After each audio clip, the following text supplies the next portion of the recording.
নমস্কাৰ প্ৰিয় দৰ্শক সকলোকে স্বাগতম জনাইছো মই পাৰ্থ। প্ৰিয় দৰ্শক বিজেপি শাসিত কেন্দ্ৰীয় চৰকাৰে বন্দে মাতৰমৰ 150 বছৰীয়া এক বন্দে মাতৰমৰ জন্মৰ সেই গীতটিৰ জন্মৰ 150 বছৰ অতিক্ৰম কৰাৰ এই ৰুমন্থন কৰিছে বা বন্দে মাতৰমে 150 বছৰ অতিক্ৰম কৰি যোৱাৰ কাৰণে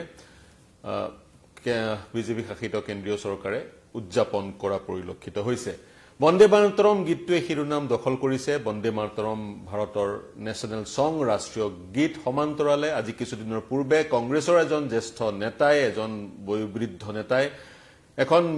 অসমৰ এখন মিটিঙত আমাৰ সোনাৰ বাংলা আমি তোমায় ভালোবাসি গীতটি গোৱাৰ কাৰণে বিতৰ্কৰ সূত্ৰপাত হৈছিল। কাৰণ সেই গীতটো বাংলাদেশৰ নেশ্যনেল এন্থেম, বাংলাদেশৰ নেশ্যনেল এন্থেম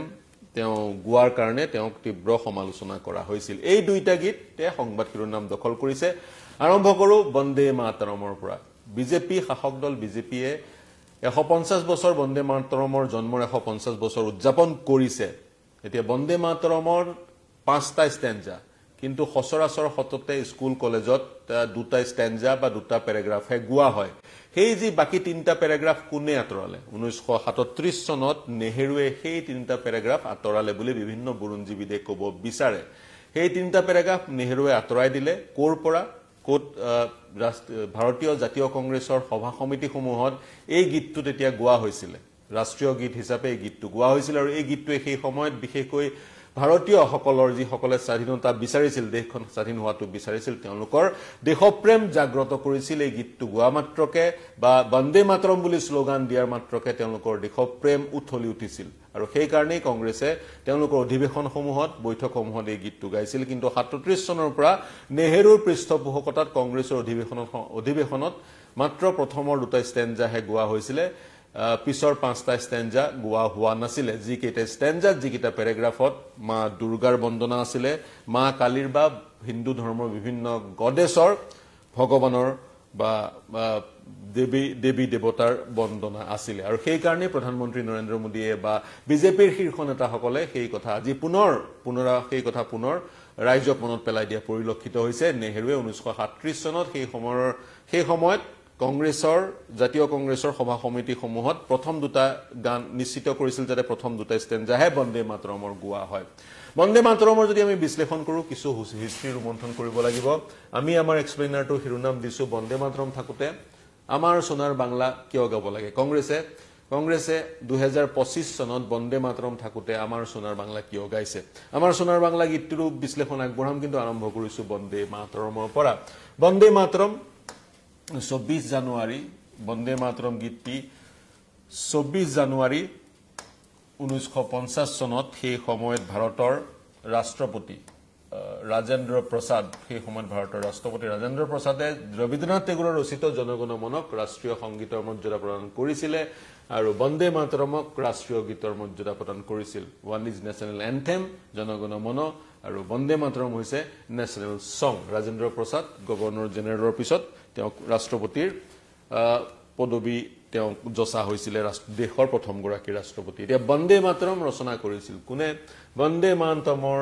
সৃষ্টি কৰিছিল বংকিম চন্দ্ৰ চট্টোপাধ্যায়ে। বংকিম চন্দ্ৰ চট্টোপাধ্যায় বংগদেশৰ বাংলা ভাষাৰ এগৰাকী লেখক, জনপ্ৰিয় লেখক, অন্যতম এজন বিখ্যাত লেখক বা প্ৰতিষ্ঠিত লেখক। তেওঁ 1870 চনত বন্দে মাতৰম গীতটি ৰচনা কৰিছিলে। কিন্তু সেই 1870 চনতে বন্দে মাতৰম গীতটিয়ে কিন্তু জনপ্ৰিয়তা অৰ্জন কৰা নাছিলে। মানুহৰ শৰীৰৰ ৰন্ধে ৰন্ধে সোমাই পৰা নাছিলে। কিন্তু 1882 চনত যেতিয়া তেওঁ আনন্দমঠ উপন্যাসখন ৰচনা কৰিলে, আনন্দমঠত বন্দে মাতৰম গীতটো অন্তৰ্ভুক্ত কৰিলে। তাৰপিছত বন্দে মাতৰম গীতটো ইম্পেৰিয়েলিষ্ট শাসন বা ব্ৰিটিছক ভাৰতবৰ্ষৰ পৰা খেদি পঠিওৱাৰ যি আন্দোলন, সেই আন্দোলনৰ এক ধৰণৰ ৱাৰ ক্ৰাই টাইপ হৈ পৰিল। এতিয়া যিখন আনন্দমঠ নভেল আছিলে, উপন্যাস আছিলে বংকিম চন্দ্ৰ চট্টোপাধ্যায়ৰ, সেই উপন্যাসখনত কি আছিলে? উপন্যাসখনৰ পটভূমি আছিলে 1770 চনৰ ফকীৰ সন্ন্যাসিনী মুভমেণ্ট। 1770 চনত বংগদেশৰ, আজিৰ তাৰিখৰ পশ্চিমবংগ আৰু বাংলাদেশ, তেতিয়াৰ বংগদেশৰ অৱস্থা খুবেই বেয়া আছিল। ইষ্ট ইণ্ডিয়া কোম্পানীৰ শাসনত আছিলে। ইষ্ট ইণ্ডিয়া কোম্পানীয়ে সেই সময়ত বংগদেশত বেপাৰ বাণিজ্য চলাইছিলে। কিন্তু যিবোৰ নবাব আছিলে মুছলিম নবাব তেওঁলোকে হিন্দু খেতিয়কসকলৰ ওপৰত নিৰ্যাতন চলাইছিলে আৰু যাৰ পৰিপ্ৰেক্ষিতত দুৰ্ভিক্ষ আহিছিল তিনিবাৰ হিন্দু কৃষকসকলে খেতি বা যি তেওঁলোকৰ কাম কৃষিকৰ্মত মনোনিৱেশ যি ধৰণে কৰিব লাগিছিল কৰিব পৰা নাছিলে যাৰ পৰিপ্ৰেক্ষিতত তিনিবাৰকৈ ব্যাগুম দুৰ্ভিক্ষ আহিছিল সেই দুৰ্ভিক্ষত 1/3 জনসংখ্যা 33% বংগদেশৰ জনসংখ্যা খাবলৈ নাপাই মৃত্যু হৈছিল 1770 চনৰ কথা কৈ আছো আৰু 1770 চনৰ মুছলিম নবাববোৰৰ হিন্দু খেতিয়কৰ ওপৰত চলা অমানসিক অত্যাচাৰৰ পটভূমি হিচাপে লৈ বংকিম বাবুৱে 1782 চনত মানন্দ মঠ ৰচনা কৰিছিল সৃষ্টি কৰিছিল আৰু 1870 চনত তেওঁ আনন্দ মঠ ৰচনা কৰিছিল আনন্দ মঠৰ প্ৰেক্ষাপট 1770 চন আৰু 1882 চনৰ সেই আনন্দ মঠত তেওঁ 1870 চনত ৰচনা কৰা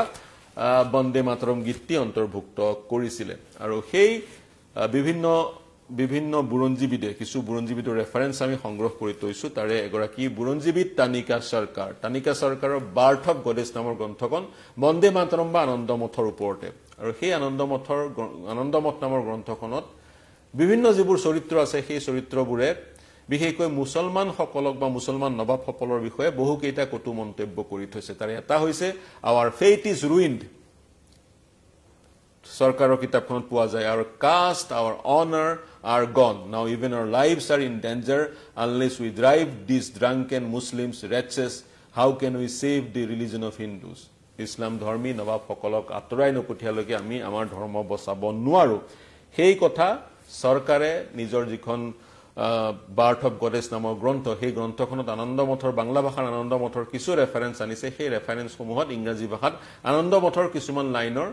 ট্ৰান্সলেশন এনেধৰণে কৰা হৈছে ট্ৰান্সলেশন কোনবোৰ লাইনৰ কৰা হৈছে সিবোৰ লাইন আনন্দ মঠত বিশেষ কিছুমান চৰিত্ৰ হিন্দু ধৰ্মৰ কিছুমান চৰিত্ৰই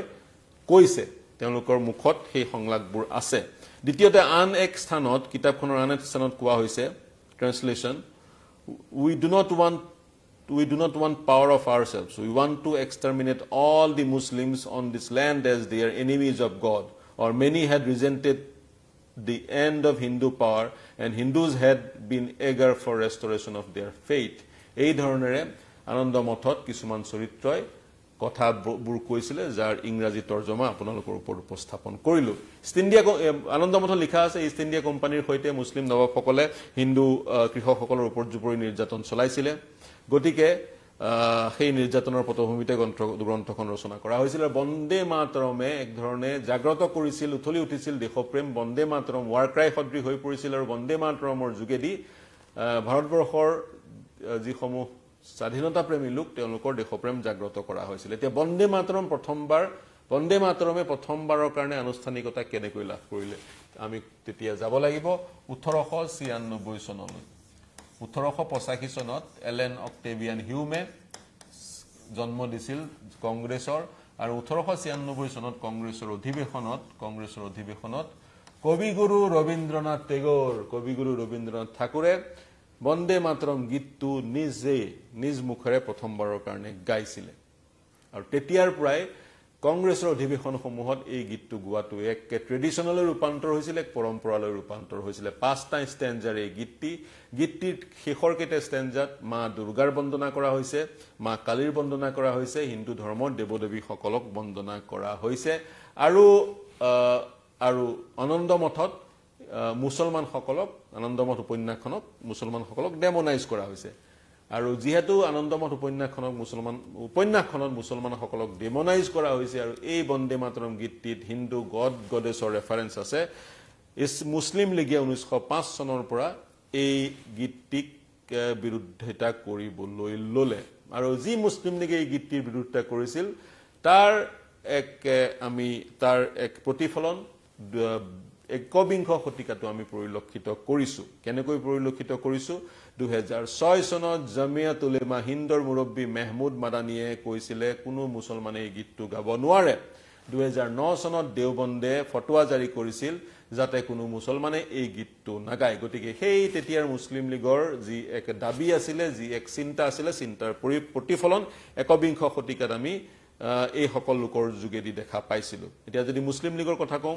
1905 চনত তেওঁলোকে এই গীতটিৰ বিৰোধিতা কৰিছিলে 1905 চনত এই গীতটিৰ বিৰোধিতা কৰি সৈয়দ আলী ইমামে কৈছিলে I cannot say what you think but when I find the most advanced province of India put forward the sectarian cry of Bande Mataram as the national cry and the sectarian Rakhi Bandhan as a national observance my heart is filled with despair and disappointment and the suspicion that under the cloak of nationalism Hindu nationalism is preached in India becomes a conviction. গতিকে তেওঁ কৈছে যেটো গীতত হিন্দু ধৰ্মৰ দেৱদেৱীৰ কথা আছে সেই গীতটোক national cry হিচাপে বা স্বাধীনতা প্ৰাপ্তিৰ স্লোগান হিচাপে ব্যৱহাৰ কৰি নেশনালিজম ভাৰতীয় ৰাষ্ট্ৰবাদ নহয় হিন্দু ৰাষ্ট্ৰবাদক প্ৰচাৰ আৰু প্ৰসাৰ দিয়া হৈছে বুলি মুছলিম লীগৰ এইগৰাকী নেতাই কৈছিলে যিনে 1938 চনত No Muslim can sing Bande Mataram বুলি কৈছিলে এখন নিউ টাইমছ অফ লাহোৰ বুলি এখন পেপাৰ তেতিয়া পাবলিছ হৈছিল সেই পেপাৰখনত তেওঁ সেইদৰে লিখিছিলে গতিকে যেতিয়া মুছলমানসকলে এই গীতটোৰ বিৰুদ্ধাচৰণ কৰিবলৈ ললে 1937 চনত নেহেৰুৱে 1937 চনত জৱাহৰলাল নেহেৰুৱে সংযোগ স্থাপন কৰিলে কবিগুৰু ৰবীন্দ্ৰনাথ ঠাকুৰৰ সৈতে সুধিলে বা ট্ৰান্সলেচন বিচাৰিলে ঠাকুৰৰ কবিগুৰু ৰবীন্দ্ৰনাথ ঠাকুৰৰ পৰা এই গীতটিৰ আৰু তেওঁ কনফাৰ্ম হ'ল গীতটিৰ কি পিছৰ ষ্টেণ্ডা কেইটাত কি আছে সেই কথা তেওঁ নিশ্চিত হ'ল আৰু নিশ্চিত হোৱাৰ পৰাই পিছৰে পৰা 1937 চনত তেওঁ এই গীতটিৰ পিছৰ ষ্টেণ্ডা কেইটা আঁতৰাই দিলে ভাৰতীয় জাতীয় কংগ্ৰেছৰ অধিৱেশনসমূহত এই গীতটিৰ পিছৰ ষ্টেণ্ডা কেইটা গোৱাৰ পৰম্পৰা বন্ধ হ'ল মাত্ৰ প্ৰথমৰ দুটা ষ্টেণ্ডা বা প্ৰথমৰ দুটা পেৰাগ্ৰাফ গাবলৈ আৰম্ভ কৰা হ'ল আৰু সেই কাৰণেই এক ধৰণে ক'ব পৰা যায় নেহেৰুৱে বন্দে মাতৰমৰ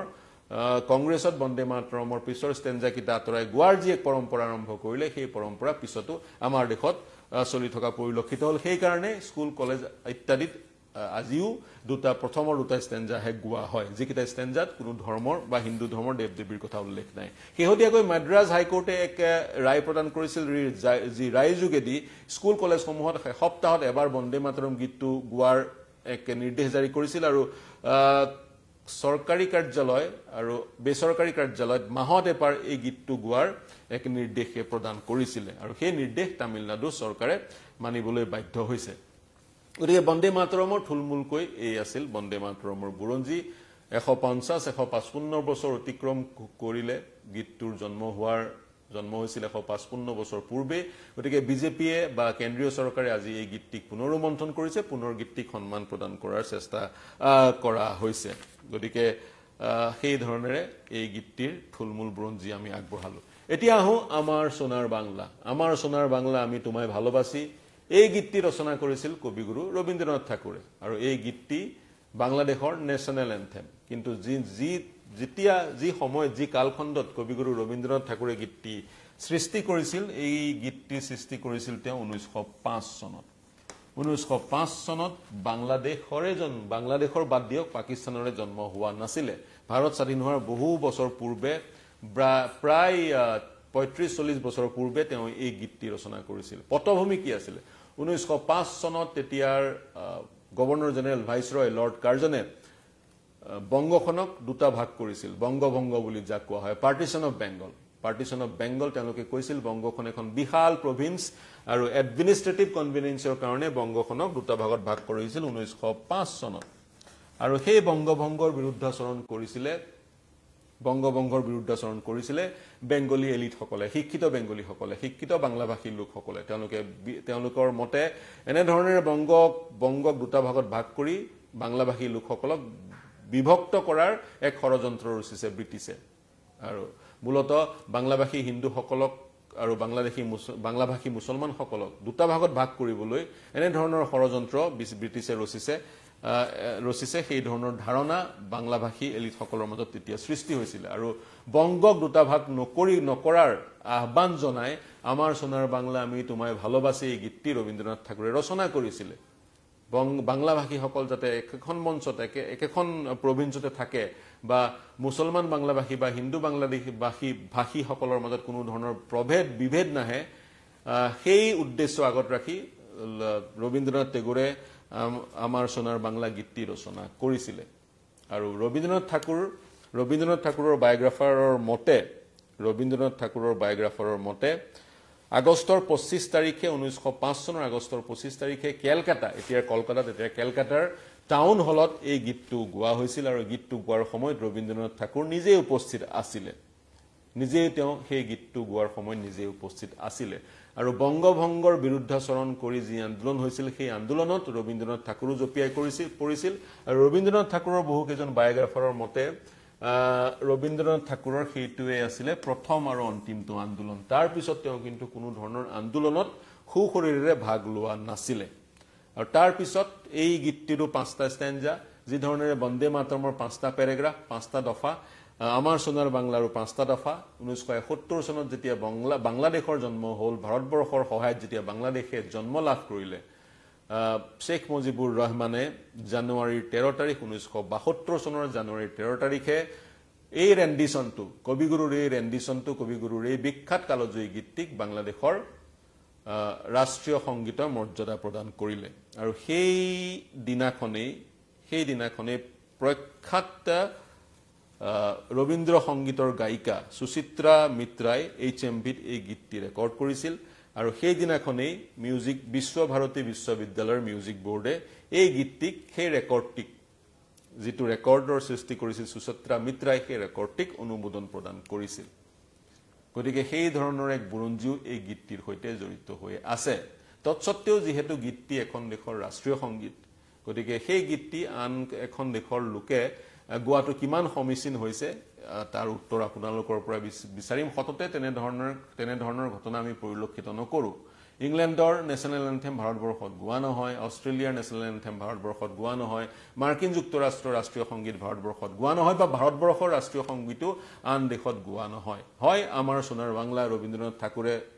ঠাকুৰৰ সৃষ্টি আনেক পটভূমিত আনেক পৰিপ্ৰেক্ষিতত আনেক উদ্দেশ্যৰে আনেক লক্ষ্যৰে 1905 চনত তেওঁ সেই গীতটি ৰচনা কৰিছিল কিন্তু যেহেতু বাংলাদেশৰ জন্ম হোৱাৰ পিছত শেখ মুজিবুৰ ৰহমানে বা তেওঁৰ পৃষ্ঠপোষকতাত গানটো বাংলাদেশৰ ৰাষ্ট্ৰীয় সংগীতলৈ ৰূপান্তৰ হ'ল গতিকে সেই গীতটি বাংলাদেশৰ ৰাষ্ট্ৰীয় সংগীত হিচাপেহে আজিৰ তাৰিখত বা 70 চনৰ পিছৰ পৰা সমগ্ৰ বিশ্বত প্ৰতিষ্ঠিত হ'ল তেনে পৰিপ্ৰেক্ষিতত তেনে আন এখন দেশৰ নেশ্যনেল এন্থেম আন এখন দেশত হততে গোৱা পৰিলক্ষিত নহয় দুটা গীত বন্দে মাতৰম দুইটা কালজয়ী গীত এটা বাংলাদেশৰ নেশ্যনেল এন্থেম আৰু এটা ভাৰতবৰ্ষৰ ৰাষ্ট্ৰীয় গীত আৰু ভাৰতবৰ্ষৰ ৰাষ্ট্ৰীয় গীতটোৰ আমি হততে দুটা ষ্টেঞ্জা গাওঁ আমাৰ ছাত্ৰ ছাত্ৰীসকলে দুটা ষ্টেঞ্জা গায় বাকি তিনটা ষ্টেঞ্জাত মই পুনৰ কৈছো হিন্দু ধৰ্মৰ দেৱদেৱীৰ উল্লেখ আছে যাৰ পৰিপ্ৰেক্ষিতত 1937 চনত নেহেৰুৱে সেই পিছৰ ষ্টেঞ্জা কেইটা নিষিদ্ধ বুলি ক'ব নোৱাৰি সেই পিছৰ ষ্টেঞ্জা কেইটা কংগ্ৰেছৰ অধিৱেশনত গোৱাৰ অনুমতি তেওঁ দিয়া নাছিল বা সেইকেইটা নোগোৱাৰ এক পৰিৱেশৰ সূচনা কৰিছিল আজিৰ তাৰিখত আমি সেই গীতটোৰ 150 বছৰ সেই গীতটোৱে পূৰ্ণ কৰিলে বা সেই কাৰণে সেই গীতটো আজিৰ তাৰিখত আমি ৰোমন্থন কৰিছো যি কি নহওক আপোনালোকে কি ভাবে কি মন্তব্য কৰিব দুটা গীতৰ আমি বিশ্লেষণ আগবঢ়ালো দুইটা গীতে শিৰোনাম দখল কৰাৰ কাৰণে সেই বিশ্লেষণ আগবঢ়ালো দুইটা গীতে বাংলা ভাষাত দুইটা গীতৰে জনক প্ৰসিদ্ধ এটা গীতৰ জনক প্ৰসিদ্ধ বাংলা লেখক বঙ্কিমচন্দ্ৰ চট্টোপাধ্যায় আনটো গীতৰ লেখক কবিগুৰু ৰবীন্দ্ৰনাথ টেগোৰ নোবেল বঁটা বিজয়ী লেখক কবিগুৰু ৰবীন্দ্ৰনাথ টেগোৰ যি কি নহওক এই বিশ্লেষণ কেনে পালো জনাব গীত দুটাৰ সন্দৰ্ভত কিবা যদি মন্তব্য কৰিব বিচাৰে মন্তব্য কৰিব আমাৰ ইউটিউব চেনেলৰ ফেচবুক পেজত প্ৰৱেশ কৰি পোনপটীয়াকৈ আমাৰ কমেন্ট সেকশনত মন্তব্য লিখিব পাৰিব দেশ বিশ্ব ৰাজ্যৰ সকলো বাতৰিৰ কাৰণে চাই থাকিব নিউজ 18 অসম নৰ্থ ইষ্ট ধন্যবাদ